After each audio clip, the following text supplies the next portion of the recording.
Eu quero aqui, inicialmente, cumprimentar os senhores deputados, cumprimentar a todos, esperando que todos estejam bem. Cumprimentar o deputado Vinícius Camarinha. E todos os itens aqui que eu vou citar, eu encaminhei para ele por escrito, já foi alguns discutidos, enfim, alguns acolhidos. Mas eu não posso deixar de início de perguntar o porquê da urgência. Porque eu lendo item por item, eu só vejo a necessidade, talvez, de urgência aqui em três questões. O auxílio para a mulher, que seria algo de imediato.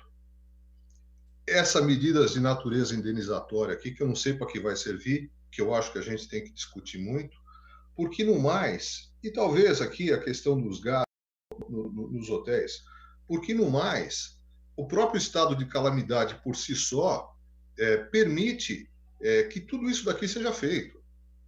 Então, eu não consigo entender a urgência. E eu vou aqui colocar os motivos da preocupação com relação a isso. Primeiro, parabenizar a deputada Janaína. Eu quero aqui expressar minha concordância com as suas emendas. O artigo 4º, eu entendo que não comporta um termo que foi utilizado que eu não entendi. E Vossa Excelência sabe, quando a gente quer entender uma lei, a gente pega o Código Civil, o Código Penal, a gente vai na exposição de motivos para entender de onde partiu a ideia daquela lei.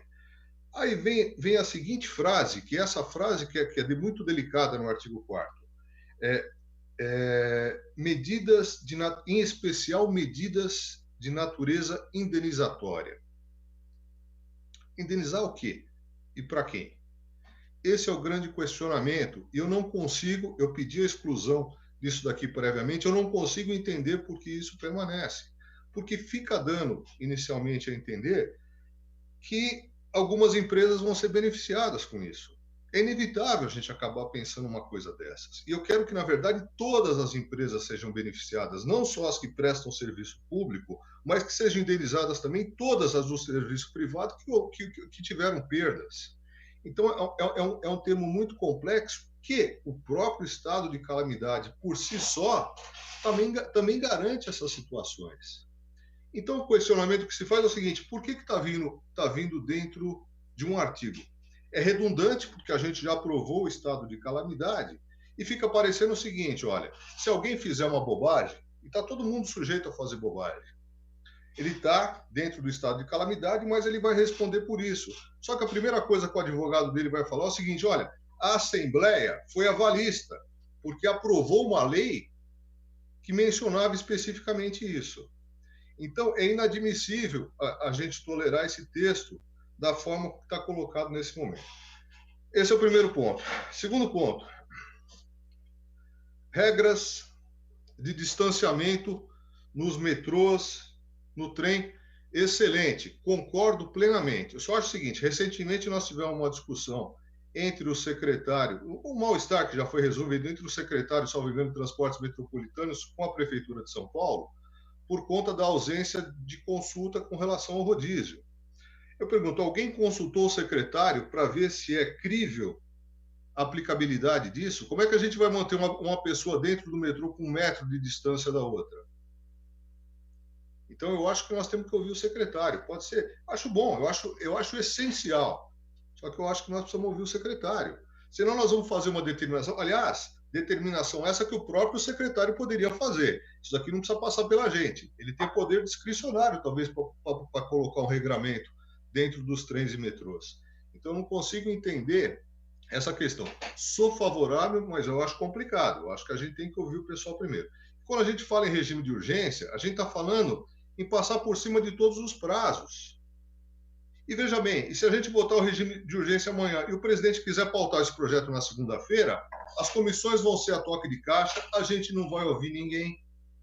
Telemedicina, eu não entendo. Acho que a gente tem que ouvir alguém do Conselho Federal de Medicina, enfim.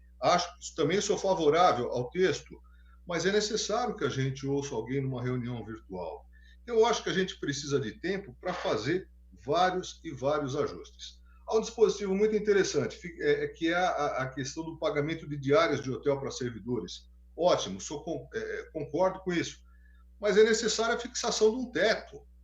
Porque aí, senão, cada lugar os caras vão pagar o que quiser. E, mais uma vez, a Assembleia foi avalista dessa situação. Então, ou a gente coloca um regramento e faz um negócio muito coeso, senão fica complicado. Por isso que eu insisto, e voltando no tema, me preocupa muito essa questão de votar o regime de urgência e a gente perder tempo aí de uma discussão melhor, de comissões mais compassadas, um negócio mais admissível e mais correto. O que mais que eu tenho aqui? Artigo 12. Incentivos fiscais. Só fala que as empresas lá vão receber incentivos fiscais por não mandar funcionário embora, enfim. Quais incentivos? A que nível de incentivos? Houve uma discussão aqui, principalmente por parte da bancada do Partido dos Trabalhadores, com relação ao cheque em branco no estado de calamidade, que é correto. Mas a gente votou porque era necessário mexer, ausência de licitação, é tudo muito novo para todos nós, e para a própria administração, então era necessário aquilo naquele momento. Só que isso daqui agora é um complemento, a gente precisa fazer ajustes das coisas que estão sendo executadas. E a gente aqui, em alguns dispositivos, nós estamos dando mais um cheque em branco, quando nós podemos ter tempo para discutir. Até porque eu não entendo o que está escrito no artigo 1º, que diz o seguinte, que a lei vale desde 21 de março, tem aspecto retroativo. O próprio artigo 1º, por si só, dando o caráter retroativo, já faz com que a gente não tenha necessidade de votar a urgência, e sim a necessidade de discutir item por item os efeitos que podem nos conceder essa lei. E quero finalizar aqui com relação ao artigo 15, auxílio de violência, auxílio de violência doméstica. Concordo plenamente, só que eu quero aqui, e vou dividir em especial com os colegas, diz o seguinte o artigo: será concedido auxílio aluguel.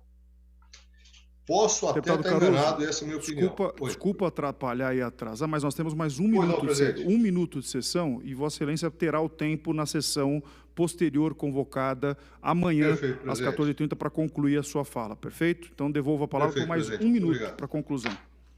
Perfeito. Então, o será concedido é preocupante. Será concedido, efetivamente, nós estamos criando. Eu não consigo ter outra interpretação que não essa. Para mim é uma conquista. 20 anos de Assembleia, nós vamos, pela primeira vez, os deputados vão criar tributo, imposto, um auxílio, o que quer que seja.